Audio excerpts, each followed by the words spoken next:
Nos acompaña en el programa de hoy José Romera Castillo, catedrático de Literatura Española en la UNED. Profesor Romera Castillo, muchas gracias por acudir a estos espacios. Se lo agradezco siempre, de verdad. Muchas gracias, también a vosotros.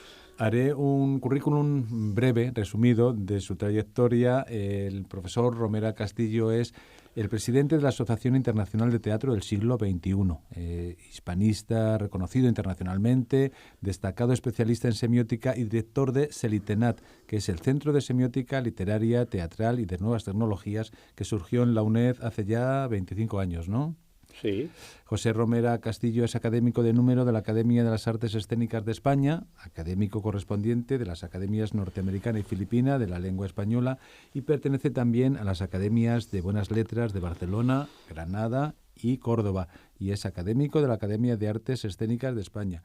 Y hoy venimos a hablar aquí de literatura, pura literatura. Se cumple este año el aniversario, los 100 años del nacimiento de Camilo José Cela, uno de los grandes de la literatura española, hay que decirlo así, ¿verdad, profesor Romera Castillo? Sí, ni que decir tiene, al menos ocupa un puesto importante dentro de lo que es la trayectoria literaria del siglo XXI y más concretamente dentro de lo que es la etapa de la posguerra española, y que este año pues se conmemoran dos grandes aniversarios, el del centenario de la muerte de Rubén Darío y el centenario del nacimiento del gallego Camilo José Cela de Iria Flavia, La Coruña, y que la Real Academia Española, junto con la Asociación de Academias de la Lengua Española, han editado, dentro de una colección que tiene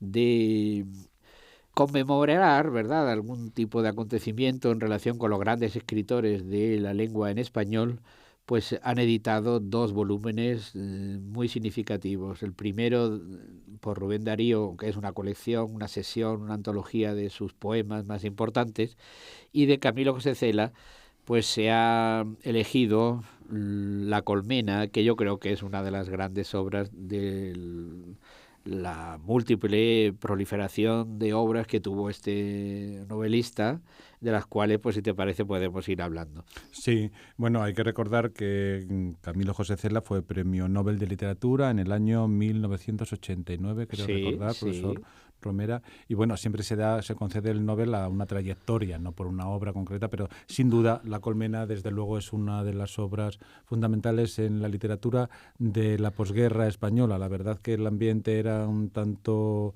bueno, después de la posguerra el ambiente cultural era un tanto árido, no hay que recordarlo, refleja también en una realidad social muy concreta como es la de la posguerra. Y es un retrato de la España de entonces, del Madrid concretamente, porque se pueden ver reflejados personajes reconocidos en ese ambiente, sin duda. Bien, hay que decir tiene que así es. Pero si me permites, vamos a hacer un pequeño preámbulo, es sobre los premios. Sobre los premios. Los premios Nobel, en este caso, o Nobel, como también se puede decir, ¿verdad? Los premios siempre es una lotería, ¿no? Entonces, ni que decir tiene que algo hay cuando el agua se bendice, ¿no? No se puede decir que no hay, aunque hay algunos premios, en este caso el Nobel de Literatura de este año, dado a Bob Dylan, al cantante, y entonces, claro, ha ocasionado una gran cantidad de reacciones adversas, puesto que la canción no es literatura, aunque algunos quieran defender que es otra modalidad artística. Bueno, dejando decir que los premios, conseguir un premio, ni los mejores escritores son aquellos que consiguen premios mejor dotados, por ejemplo, el Planeta. ¿Cuántos planetas hay que surgieron y están desaparecidos de la lista? Y además con otras implicaciones, porque muchas veces pues están encargados, se hacen por encargo. Es decir, que los premios, premio y calidad no quiere decir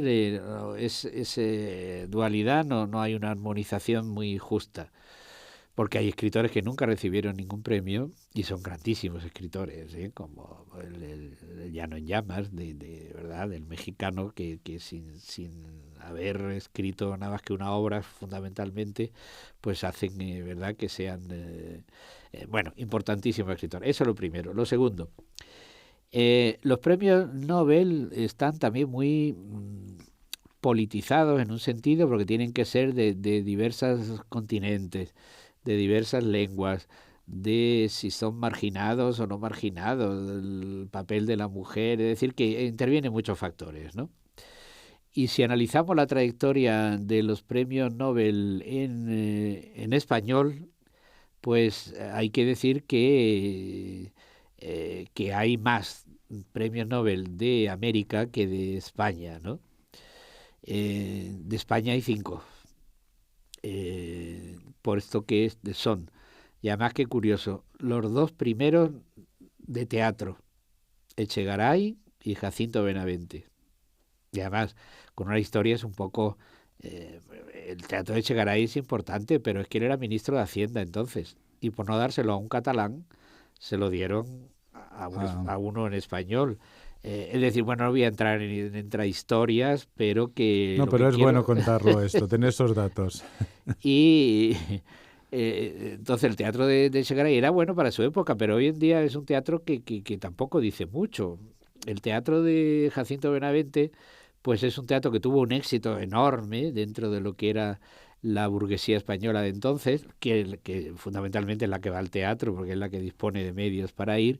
Y claro, lo que hacía era un buen escritor, escribía muy bien, con mucha agilidad, con mucha gracia, con mucho, ¿verdad?, de pulso, que hacía que dar alfilerazos, ¿no?, pequeñitos a la burguesía, pero no entraba en el análisis de la realidad social, ni era un teatro revolucionario, como por ejemplo podría ser luego el de Valle Inclán, que no tuvo ningún éxito, puesto que no se representó en su vida en general, ¿no?, hasta mucho después, ¿no? Es decir, que 2 de teatro. Luego vinieron 2 de poesía, uno muy bien merecido de mi punto de vista, que es Juan Ramón Jiménez, que es el mejor poeta en lengua española en el siglo XX. Eso algún amigo mío americano dice que no, que también hay buenos poetas allá, pero yo creo que Juan Ramón, que sea el con primero, todo eso es lo de merecimiento, menos, sí. pero claro, ese es con todo merecimiento. Y claro, también hay que tener en cuenta que estaba exiliado, ¿no?, a través de su estancia, en este caso, cuando se le da el premio, vivía en Puerto Rico. Y Vicente Aleixandre, que es un poeta de primerísima fila, pero tampoco es decir, que no es el Cernuda del 27. Digo... Yo creo que eso fue dárselo a una generación también, ¿no? Y fue dárselo cuando después del término de la dictadura, España llega a la democracia y entonces, es decir, no es que no lo mereciera, pero que también tiene otras connotaciones, ¿verdad? Es decir, que como siempre, pues bueno. Se le concedió en 1977. Eso es. Y luego Camilo José Cela, ¿no?, que pues que fue realmente un novelista importante, pero con toda su amplia y larga trayectoria no merece la consideración desde el punto de vista literario, dejando a un lado el personaje, porque el personaje, pues eso es difícil. Eso es otra cosa distinta. Sí. Estamos hablando de literatura, ¿verdad? Exactamente, el personaje él tenía pues una cierta fama no muy buena en el terreno personal, y irascible o iracundo o escatológico muchas veces. Es decir, pero eso lo dejamos aparte, puesto que lo que nos interesa es el autor literario. Sí, el autor literario, que es Camilo José Cela. Y la familia de Pascual Duarte, que fue su primera obra, ¿no? Su primera obra, claro, que es una obra identificativa de posguerra, de la España un poco negra, no sé si se puede decir así. Sí, bueno, negra en el sentido de que era la España sórdida de la posguerra, ¿no? Donde a través de la figura de ese personaje de Extremadura hay una realidad de lo que se llamó una línea novelística del tremendismo, ¿no? Donde allí aparece pues toda la marginación, la pobreza, el encarnar violencias de aspectos como lo que se hace con el perro, es decir, que hacen que sea una novela muy dura y que realmente, pues hoy en día, cuando se lo damos a los estudiantes, les parece una cosa fuera de sentido casi común. Pero también le decimos que necesitan conocer la realidad de la historia y de la producción literaria en ese momento para ver, porque claro, una novela con un título tan significativo, nada, que no, claro que es lo que había, ¿no?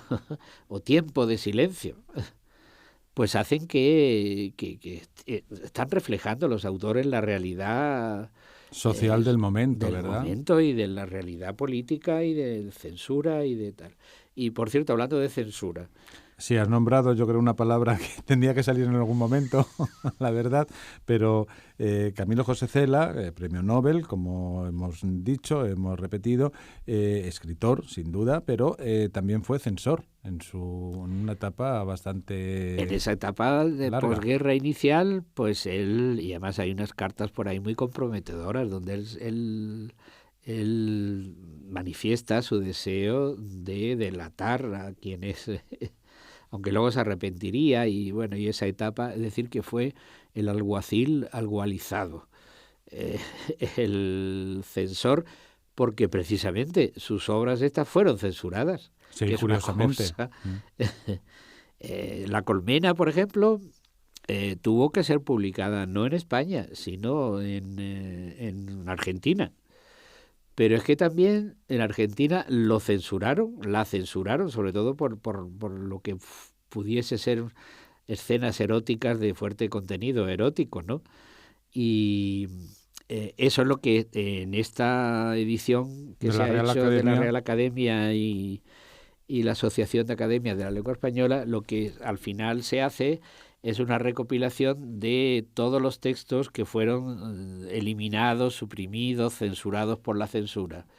Junto, además, con, también hay que decirlo, ya que estamos hablando de esta edición, de una serie de estudios muy interesantes también sobre la novela desde el punto de vista literario, desde el punto de vista de la lengua, de la lexicografía, en fin, de diversos aspectos de la censura que, por cierto, un estudioso de la obra de Camilo José Cela, que no sé si todavía lo es, decano de la Facultad de Filología de la Universidad de Barcelona, un gran amigo mío por otra parte, el profesor Ignacio Sotelo, pues ha hecho y ha descifrado, porque es curioso que todos esos elementos de censura, un gran hispanista, Noel Salomón, los tenía. Y la hija, murió el francés, la hija los ha donado los donó a la Biblioteca Nacional. Y lo que ha hecho el profesor Ignacio Sotelo ha sido revisar y todos esos aspectos que normalmente venían por lo erótico, ¿no? Y ciertas expresiones malsonantes o de tacos, como diríamos hoy, pero realmente aquí se pueden ver todo lo que fue censurado y que realmente pues hacen que sea una persona contradictoria en ese terreno, pero que él mismo sufrió los efectos de esa terrible censura, que no podía publicar uno lo que podía decir. La edición de la que estamos hablando, la de la Real Academia Española, por resumir, la verdad es yo creo que la política que tiene la Real Academia de publicar cada año, ¿verdad? Publica haciendo conmemoración de alguna fecha histórica o así. Yo creo que es una buena política, vuelvo a repetir, porque lo que usted ha dicho, profesor Romera, se incluyen estudios críticos o introducciones que dan mucho valor. Esto es. Y sirven para iluminar mejor la textualidad, ¿no? Y que, bueno, esto normalmente está hecha por gente muy solvente, investigadores solventes, que no lo hace un cualquiera, sino que hacen, y que en España, dentro de estas colecciones, también han tenido una política de no muy centralista, no hacer que sean todos de España, solamente hay dos, el Quijote, como no, y ahora este año lo de Cela.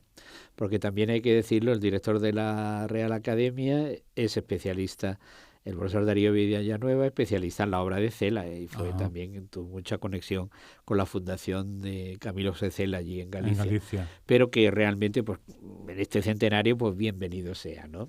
Pero que tampoco es una obra que esté dedicada solo a especialistas, sino que es para el gran público, ¿no? Estudiantes o cualquiera que se pueda acercar lo puede. Claro, que es una obra, sobre todo, que es lo que señalabas antes, ¿no? Es una obra que es un espejo de la realidad social de la España de posguerra. La obra en sí misma parecería que no tiene un hilo argumental, sino son como flashes, ¿no?, de diversos, distintos, muchos personajes que desde el punto de vista pasan por el café Gijón, el café del central de tertulias, y donde se van poniendo de manifiesto pues lo que por otra parte no es exclusivo de Cela, sino que estaba ya hecho en otras literaturas. Sí, también se le achacó, ¿no?, que si era un poco plagio, o había trasladado algo de la literatura norteamericana a la realidad dio española. Dos pasos, ¿no? Manhattan Transfer.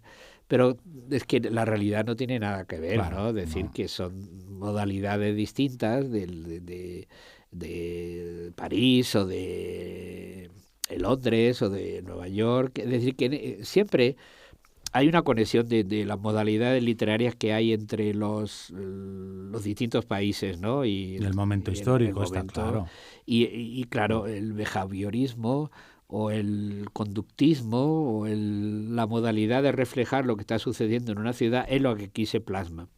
Que aparentemente, como decían, son fragmentos, como teselas de un mosaico, pero que una vez reunidas y recopiladas y leídas hacen que nos den un panorama. Y que eso también es una cosa que Cela tiene positivo, que no es solamente sigue a través de su larga trayectoria un modo de escribir siempre lo mismo, sino él fue muy vanguardista en el terreno, ¿no? Y eso también está en su haber, porque distintas novelas no tienen nada que ver la una con la otra a veces, ¿no? Exceptuando pues también algún tipo de asuntos problemáticos, como fue el de cuando escribió La Catira, una novela que quiso reflejar la realidad social de Venezuela, del llano venezolano. Pues el dictador de Venezuela, el Pérez Jiménez, le pagó unos 3 millones de pesetas para que escribiera 10 novelas. 3 millones de la época eran mucho dinero. Mucho. Y realmente pues él se inventó un idiolecto de Venezuela, que luego los lingüistas de Venezuela pues dijeron que aquello no era modo de hablar de Venezuela, etcétera. Pero bueno, estamos en el terreno literario y también el autor pues tiene posibilidad. Y otro asunto que también es muy importante son los libros de viajes de Cela. Porque, el viaje a la Alcarria yo creo que inaugura un tipo de literatura, la literatura de viaje. La literatura documental, puesto que a través de ellos teníamos la posibilidad de tener, ya como el cine estaba, pero claro, teníamos la censura, los problemas impedían que la realidad se reflejara en el cine todo, la pobreza o el asunto de marginalismo por ideología, etcétera, el exilio, etcétera, que hacen que aquello, mientras que a través del viaje a la Alcarria, con mucha espectacularidad a veces, puesto que se alquiló a una choferesa negra impresionante. En un Rolls Royce blanco, recuerdo. Claro, y eso en la realidad de los pueblos de Alcarria, pues era un poco... Chocaba un poco, ¿verdad? Pero era, pues eso, Paté le bourgeois. Sí. Era un provocador también, eso hay que... Sí. No hay que... Luego también tuvo una trayectoria que, bueno, ya hemos dicho que no vamos a entrar en el personaje, porque también cuando es mediático en demasía, como lo era Cela, que estaba en todos los programas de televisión, un poco ya populares o no sé qué, yo no sé si desvirtúa el autor. Hemos dicho que nos vamos a quedar en su labor, por supuesto, literaria, que estamos en un programa de filología, profesor Romera, y es lo que vamos a hablar. Pero luego también yo no sé si cuando un autor está en el culmen, en lo alto, como él, es verdad que era el autor literario del momento durante mucho tiempo, luego ya no sé si mantiene esa calidad literaria en todas las obras? ¿Eso ya es discutible o es la opinable? parte final de Cela, pues como siempre, si es que el que escribe mucho... Hierra también.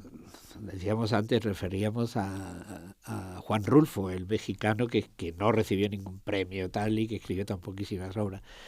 Pues el que escribe mucho se repite mucho. Entonces ya llega un momento en que... Pero lo que sí es cierto es decir que, como siempre en todo, no todo es perfecto ni todo tiene una valoración sublime, sino que dentro de la trayectoria la historia recogerá y seleccionará una serie de obras. Y desde luego yo, si tuviese que elegir como lector, no soy especialista en la obra de Cela, pero sí he leído a Cela y creo que además hemos hecho aquí, bajo mi dirección, una tesis de doctorado sobre la figura y la trayectoria de Cela. Pues creo, yo me quedaría con La Colmena, porque sí, creo que es la obra que como documento de la época es muy buena, está muy bien escrita, puesto que en otras obras ya donde los vanguardismos empiezan a escribir, pues bueno, pues todo sin puntos, ni pues a veces pues eso para un lector. Ahora, hoy en día tiene un problema, no solamente Cela, sino todos estos escritores, y sobre todo lo vivimos los profesores de literatura cuando ponemos a que nuestros alumnos en la universidad lean obras.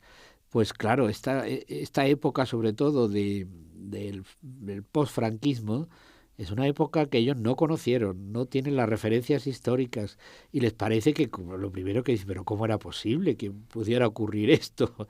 Digo, chicos, es que no había otra posibilidad, sino que era la realidad oscura, triste, tremenda que había, ¿no? Y entonces no les suele gustar mucho este tipo de literatura tan tremendista. Pero tienen que conocerla, sí, porque sí, la historia va paralela a la creación literaria, y la creación literaria pues también manifiesta esos elementos. Y si alguien quiere conocer nuestra historia para que no se repita, pues una de las modalidades buenas es leer esas épocas duras y tristes que tristemente pasó España en esta época. Eso le iba a comentar, que yo no sé, desde la perspectiva de los profesores de literatura, estamos hablando desde la universidad, yo no sé también en bachillerato si es lectura obligatoria o cómo se atrae a nuevos lectores de otras generaciones que no han vivido esa época o que no la tienen reciente o que no la pueden reflejar en su vivir cotidiano, este tipo de literatura. Desde luego La Colmena, yo creo que, usted lo ha dicho muy bien, son pequeñas teselas, son pinceladas, pero luego conforman un cuadro muy ajustado, yo creo, a la época esta. Yo no sé si ahora, porque desconozco cuál es, como hay tanto cambio en el bachillerato, sí, en la ESO, entonces ya, bueno, uno se pierde, o al menos yo me pierdo. No sé si tienen alguna lectura específica de una obra de Camilo José Cela. Yo, desde luego, lo que sí soy partidario es que no darles a los alumnos en esa, ni sobre todo en esa época donde los niveles de intelectualidad no han llegado todavía a ser maduros, ¿no? Y también lo que hay es necesario atraerlos, ¿no?, a la lectura, no ponerles un libro completo, a leer La Colmena. Eso me parece una aberración. Contraproducente, además, claro, ¿verdad? Pero sí que en cambio se pueden hacer selección de diversos textos y proponérselos y ver la realidad, y que la lectura sirva primero para también crear ese hábito, ¿no?, de que tan importante es para abrirnos a otros mundos, pero también como lo vean como un ejemplo de buena lengua, de buen decir, y también que sea algo de interés para ellos, ¿no?, que tengan algo de relación, porque claro, si tú les pones un elemento que solamente haya pues tristeza, ¿no?, y que sea desgarrador y que sea, pues normalmente lo rechazan, lo cual no quiere decir que no se toquen también estos temas, ¿no? Pero siempre sabiendo el profesor, me parece a mí, elegir textos que sean adecuados a su nivel intelectual y a su, ahora como se dice, inteligencia emocional, para poder atraerlos a esa realidad. Y La Colmena puede servir para eso, pero perfectísimamente. Sería entrar en otro terreno, pero se hizo una película sobre La Colmena, Sí, yo creo que muy interesante, sí. en el momento, con un plantel de actores también, que ya también en plan histórico, ya muchos han fallecido, pero yo creo que reflejaba también yo siempre digo que hay que acudir al libro, por supuesto, y la literatura está hecha en el libro y la escritura, pero yo creo que esa película estaba bien adaptada, ¿verdad?, a lo que era el libro. El director Mario Camus pues fue un profesional muy ejemplar de la relación de llevar textos literarios al cine, que es un problema muy arduo y muy difícil, porque son dos modalidades artísticas diferentes. La literatura es escritura y es arte de lenguaje, el cine es otro mundo, tal. Pero a los escritores normalmente dicen que no les suele gustar las películas que se hacen de sus trabajos, ¿no?, de sus novelas o de lo que fuese. Pero realmente sirven también como apoyo, ¿no? Pues la interpretación de Paco Rabanne, por ejemplo, y también, y ahora vamos a lo que decíamos antes en el terreno de la enseñanza, ese fragmento que hemos elegido de la novela lo podemos también elegir de la película y aunar esos dos niveles, ¿no? El de la escritura verbal y el de la escritura fílmica, el del discurso fílmico, con lo cual, y eso sí que atrae al alumnado de hoy, pues estamos viviendo en el mundo de la imagen, ¿no? Y no digamos ya de las nuevas tecnologías, pero que realmente pues todo puede ser útil siempre que se haga con tiento y se haga con tacto. Bien, pues tenemos que poner un punto final aquí porque se nos acaba el tiempo. Profesor José Romera Castillo, catedrático de Literatura Española en la UNED. Hemos hablado de los 100 años del nacimiento de Cela, Premio Nobel de Literatura en 1989, autor de muchas novelas, muchos libros, pero hemos destacado aquí La Colmena, porque yo creo que refleja muy claramente, como ha dejado claro en esta conversación con el catedrático José Romera, el transcurrir de una época muy dura para España, la posguerra, pero que lo refleja muy bien. En una nueva edición de la Real Academia Española y de la Asociación de Academias de la Lengua Española, ¿verdad, profesor Romera? Que está muy bien esa unión, porque claro, antes era la Real Española, era la que mandaba. Y ahora no, ahora se hace todo conjunto, y eso está muy bien, hasta los diccionarios, sí, y la gramática y la ortografía, porque el español, si no somos 40 y pico millones frente a los 400 y pico. Y además que eso enriquece. Pues claro. Por supuesto que sí. Muy bien. Y yo creo que es una buena edición y que lo tengan en cuenta porque hay introducciones valiosas, están además las partes que fueron censuradas en su momento y yo creo que pueden disfrutar de una lectura, ahora a través del tiempo, de cómo era la España de entonces, la que surgió de la posguerra. Profesor Romera Castillo, pues nos vemos aquí en cualquier ocasión. Muy bien. Y será bienvenido como siempre. Pues muchas gracias. Hasta la próxima.